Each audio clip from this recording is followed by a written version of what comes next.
Yo, this your Crystal. Uh, Another video of more reasons why I use Bitwig. So, this to all my music heads, my beautiful music heads in the world that we separate ourselves from the outside world, man. No matter what race it is, when it come to that, I could say that we're a different breed. We think different and we deal with each other. But I'm gonna get to the point. I'm gonna start with something called multiple mapping to controllers. And what I mean by that is that now I'm gonna do a little bit of comparison with Studio One and Bitwig. You know, to give an example, because Bitwig Studio One was the last DAW that I used, but even though I still use it sometimes now because it's still a great DAW, don't get it messed up. So this is not, the down Studio One, because Studio One got a few things that it do that Bitwig don't do. But what I did, I put a test. I sat back for hours and tried different things to see what better for me. Now, the things I'm about to show y'all is my own personal opinions of how my workflow work. And I'm a producer, engineer, slash, artist. Well, used to be an artist, but producer, engineer. I mix and master and I record artists and stuff. So some people only produce, some people only make beats. I mean, well, same thing, but some people only make beats or produce, and some people only just mix and master. Some people only just record. So you gotta find that DAW that's dominant in that situation that you specifically do. That's what my point is. But anyway, multiple mapping is now Studio One can do mapping, right? But what I love about Bitwig is it's the creativity of it. Like it help you come up with crazy ideas, man, with sounds and effects. So for example, I'm gonna show you right here. So if I got a MIDI controller with knobs, I could right click and press map controller just like that, and I could turn this knob. So that's the knob, right? So what I'm gonna do, I'm gonna go right here and I'm gonna select this one and I'm gonna use the same knob and turn it, and it's gonna turn that one. And I'm gonna go to map controller again and use the same knob, and it's gonna turn that one. I'm gonna go to this part and I'm gonna use the same knob, and it's gonna turn all these at the same time. So if I want to do automation and come up with a crazy effect, I can do it. In Studio One, you know what? Let me minimize this and I'm gonna show you. I'm gonna open up Studio One for y'all.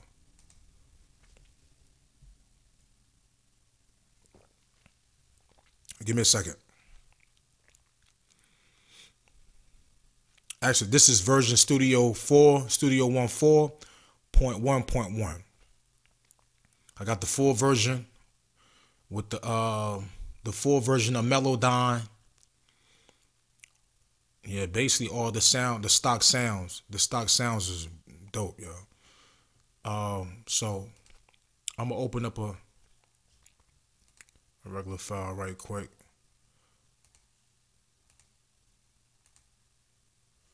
All right, now I gotta make sure my sound card is connected. Yes, it's connected. All right, so now what I'm gonna do, I'm gonna go to, uh, I'm gonna go to something that really don't have no effects to it, because this thing be drawing. Right, so automation on. I talked about automation in my last video. Now,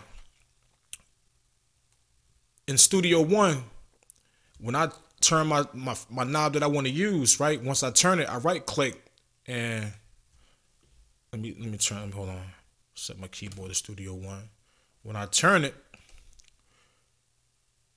and I'm gonna turn this on. I'm gonna do touch, cause you got read, touch, latch, right. Everybody know these. These been around for years, right?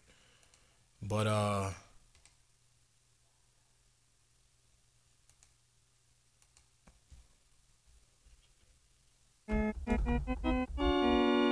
okay, I see what's going on.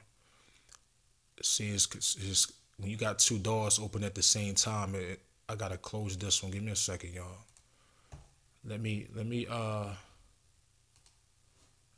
open this one up. let me close this out, right? So I got a testing one anyway. And I'm gonna open Studio One again, because I gotta connect my keyboard to it for it to function right.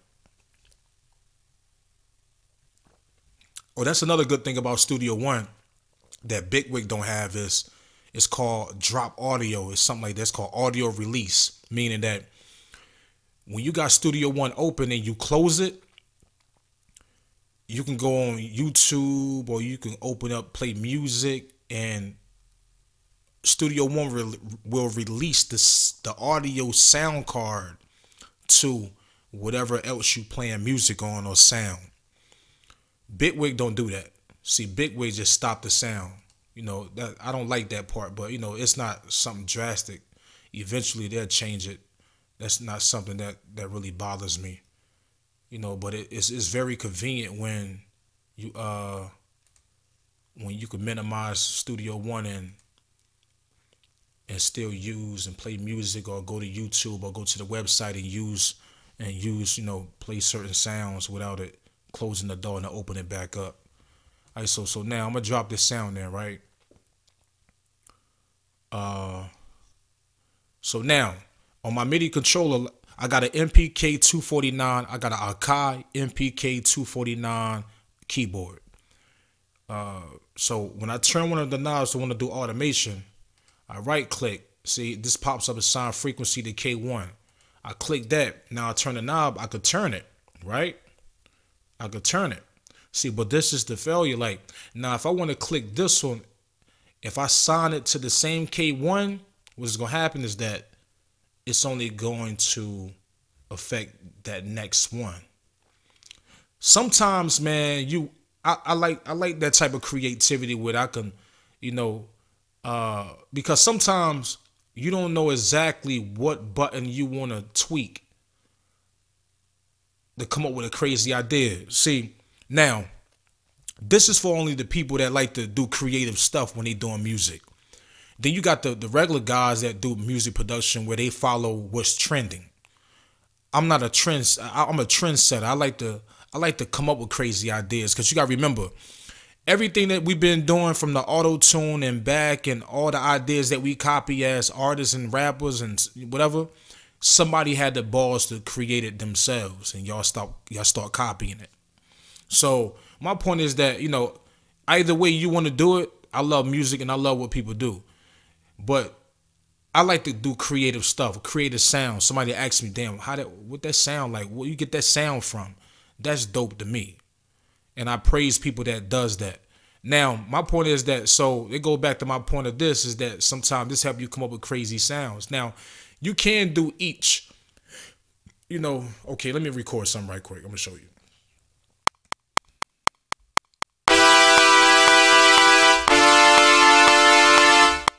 I'm going to stop that real quick, and I'm going to loop that. Right. So, let me turn this down some. All right. So now you can do it like this, where you got to go click this button. You got to go to touch, or you can go to right, you know, press record.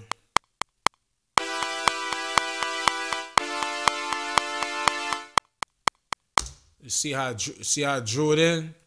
Now you could do it. Then you can go to the next one, right click on this one and sign the cutoff on that. No, matter of fact, let me turn this on. Sign the cutoff on this one. I'm gonna do something that's gonna really affect it. I'm gonna turn the modulation on. No, not the modulation, the gator. And now I'm gonna turn it on this one, where it's gonna affect that button, right? So now I'm gonna press record.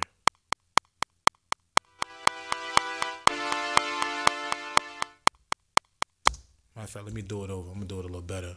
I gotta pick a preset. All right, so now.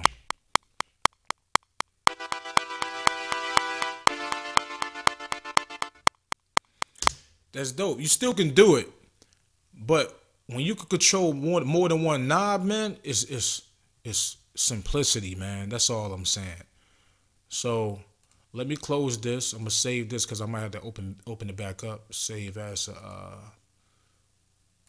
put testing.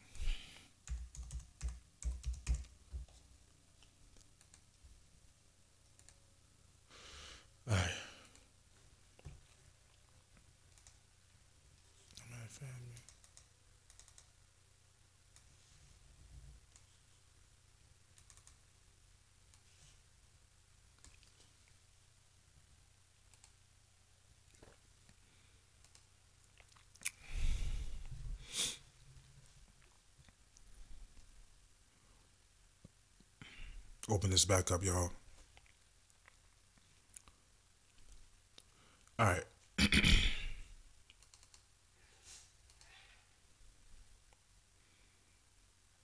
All right, so that's multiple mapping, right? So so now I'm gonna record on this one. I'm gonna let you fill it out. What I mean by it. So I'm gonna delete this. I'm gonna go get the.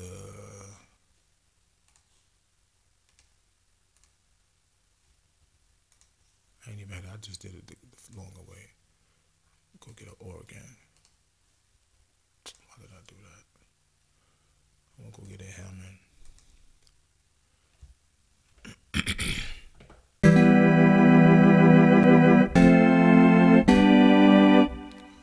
All right, man. I love this organ on here, man. When I say it sounds so good, it's crazy, man. You know, where the stuff just sit out. All right, so now what I'm gonna do? I'm gonna record something right quick. I'm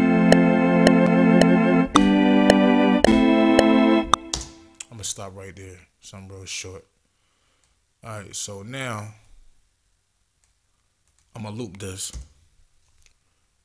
Right, spread it out a little bit. So what I'm gonna do? I'm just pick random buttons. I think I do it. Can I do it? Let me see. Press Control. I'm gonna grab that one. I'm gonna grab this one. You can do any button. Chorus. I'm gonna just do anything because sometimes you'd be surprised what you come up with. You know, do that one. I'm gonna do the sub. And now this is all connected on one knob, right? So all I have to do is just click this button, right? Let me loop this. Press play.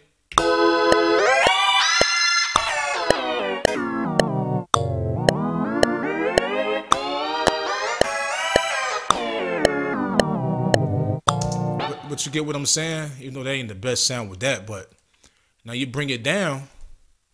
Now you got the automation of each one of these. The mix, the pitch, the level 5 John, the sub. And you still can go and do what you want to do, tweak it and you know, double click on this, pop the notes up, and you know, mess with it down here. You know, the pressures and everything and the timbre. It's it just look more simplicity to me than Studio One, man. It don't look cluttered. It's like everything just sit perfectly on this DAW. Now, Studio One's still a beast. Don't get it messed up, cause I've been using Studio One for years since the first one. It just when I start using, found out about Bitwig, you know, I was loving Ableton Live before I used Bitwig, because with me it's production first, recording, mixing, and mastering. Because I record artists, I have a lot of sessions and everything, but the production is the main thing for me. So this is very dominant with production more than Studio One, but they both still good. But it's really about the simplicity of me coming up with creative ideas faster and quicker, and really just less complicated. But anyway, I'm gonna go to the next thing. Now you got something called instrument selector. Like for example, let me take this off, and I'm gonna click right here. Go to instrument, go to container, instrument selector. Presets, no presets for it. The reason why is because what you can do, it's a container where you can drop more than one instrument. And that's exactly what it's called, an instrument selector. So for example, if I want to put an organ right here, if I want to put a, poly synth, if I want to, I could even go to drop another container in there. I can go to instrument layer and go to the presets of a, I ain't gonna do that because right now it's not gonna It's gonna be too much CPU. Cause I got it connected to my it is rigged up different. It's gonna jump everywhere. You know, so at this point you can have a lot of different instruments in this square, right? So for example, okay, so I got that right. Let me record this. I'm gonna record it.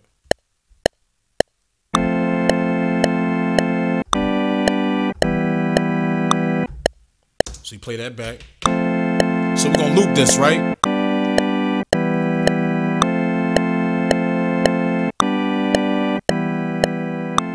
So now, if you want to select it, that means that if you wanted to change up in a certain part, I could just click this.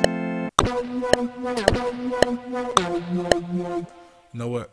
I don't like that sound. Well, for what I'm playing right now, I'm gonna go find something better. Let's try the Africa bass. See how that sound. Play that back. Yeah, that got a lot. See how the CPU jumping? Because I got the wrong sound card. It's not a powerful sound card for what I'm doing right now. So I'm gonna change that sound. Go to something more light. If I can find something light. Man.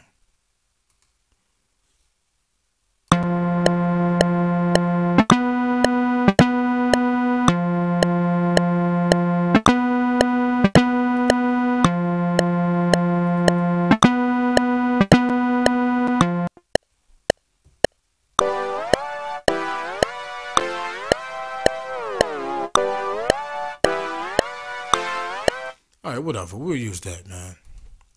But the point is, like, so if I'm playing it, I'll click this.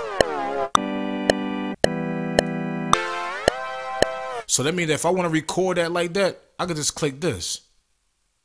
Right? Easy. It's one simple button. And I could, if I want to start with this one, I can just press, you know, start over, press play.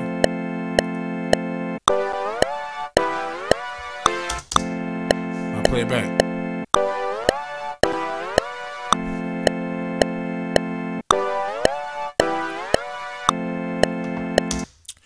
My point is, Studio One don't even have a selector.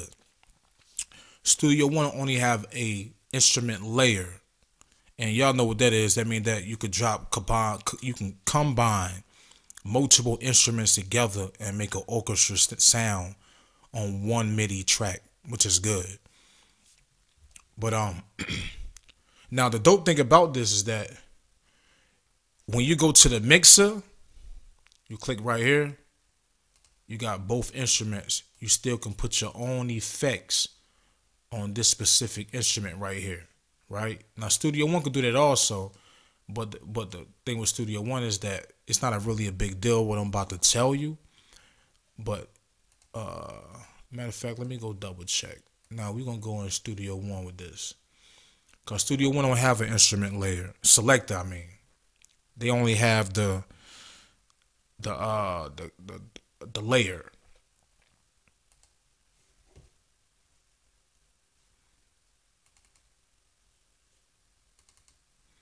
And people, this is really not the bash any dog. This really actually just to give you some information if you don't even know. You know, that's all it is.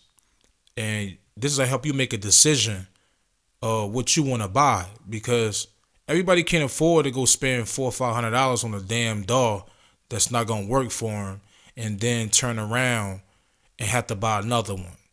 I was fortunate to do certain things about DAWs, you know, through my life, and I got just about every one of them. You know, I had to grind and hustle, and sometimes I was able to use it through other people, but now I got every DAW, and I experience with them, and I learn from them. So now, okay, let's say I got this instrument, right, and we're gonna name this one, so it won't confuse nobody. We're going to name this one bass. Even though it's not. Yeah, it's brass. We're going to name it brass. Let's name this brass. Okay, now my point is, I take that back. Let me go back. If you notice in Studio One, when I was showing y'all, if you wind back, that it automatically have the name on each sound that I put in the selector on a track. So when I open up the mixer, each track is already named. Now, if I'm sure, I think Studio One don't do it.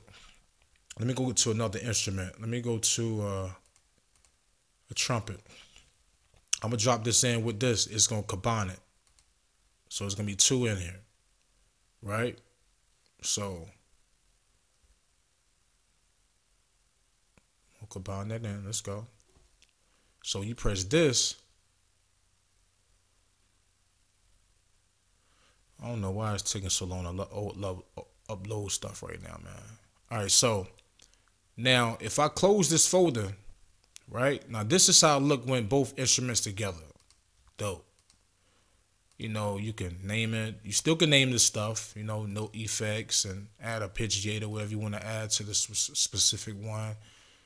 You know, stuff like that. But like I told y'all, this is really not a big deal, but it's a deal to me. You know, 'cause especially when you're moving at a certain speed or flow. It's simple. You click the folder, they're not named. The name of that specific sound, Boston Brass, you have to go back. Well, it don't give me the option to name it up here now. But what I have to do, I have to go back and open this up and name it then. Like that. And that's the trumpet. And all I'm really saying on this is that it's about simplicity and workflow. Workflow help you get things done faster and feel good about it instead of sitting here focusing on certain things that should be already made, you know, or it should be already there. It's common sense. You know, like this the trumpet. You know, so you still can name both, and now they named, but when you automatically drop them in, this should already be named if that's the sound you dropping in. That's just common sense. You know, because what if you got a whole bunch of tracks, you know, instruments, and you got to go back and name each one of them. It should already be there so you can know what it is, so you know which one you really want to tweak, you know. It'll help you find it even faster. All right, so I don't want to get off the subject on that too much. Let's go to the next thing. All right, close that. Let's open Bitwig back. All right. The next thing we'll talk about is called increase and decrease GUI scaling. All right, if y'all don't know what that is, one thing I love about Bitwig and Studio One is that they both support 4K quality on screens. So when you get a 4K screen, it support or a computer that supports you know, that type of quality. Like my computer support 4K. That's kind of like what 3.34 something resolution or something like that. Actually 4K if y'all know what that is. The quality and the clarity of the DAW is beautiful, man. It look good. It's crispy, clear, everything. Now, some plugins that comes out don't support or not made for 4K. So what happens is that when you use a certain plugin that don't support 4K, and let's say you have a laptop, let me see if I can do it on if it's showing on here right now. What it does, the plugin will look real small. It'll look very small based on how you change the resolution. Like, okay, prime example like this. See this? See this little square? The plugin will look very small, right? And you still can see it right here because I'm on a big screen. But when you're on the laptop, it's smaller than this. That's what happens when you deal with some outside plugins. Now, I'm gonna give you another example. Now I'm gonna go open up the. Hold on, let me do that. Let me go back. See, now it just got bigger. Let me go back. Oh, so they. Oh wow. They fixed this shit, man. In the update. Okay, hold on. Let me delete it. Wow, they fixed that, man. That's good. But I'm gonna still explain it to y'all anyway. Um,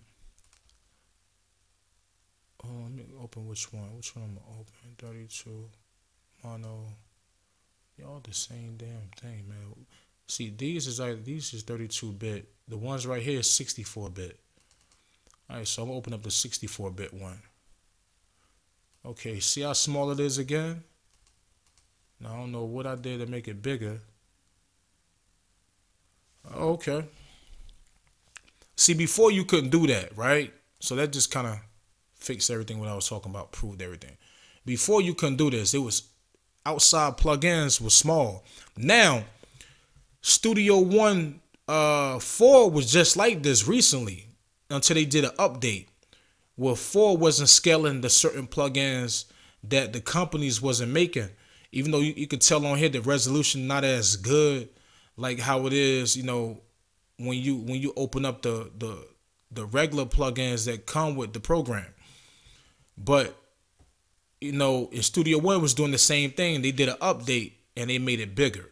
It was able to scale the plugins and everything. So, but because when you're using a laptop and you're traveling, your plugin be so small on the screen you be like, damn, I can't really see it. That's why one of the main reasons why I like to use a lot of the stock stuff, because a lot of these companies don't be ready compatible with 4K and certain things that computers update to. So every time you update one thing, you have to update the other. When you update your computer, you have to update the software, this and that, That's why people get certain things and they stick with it for years. You don't always want to buy the newest thing that's out.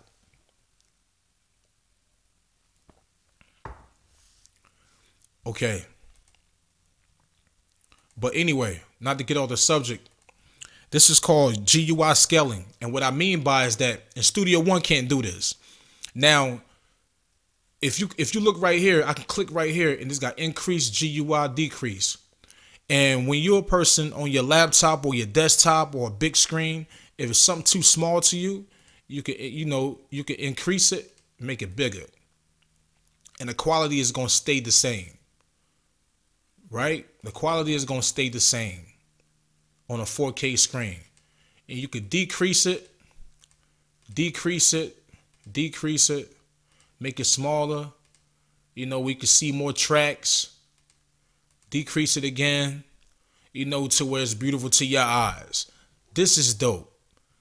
Studio One can't do this. Now, what you have to do with Studio One is that, now I'm going to show you, I'm going to open it up for y'all just to prove it to you.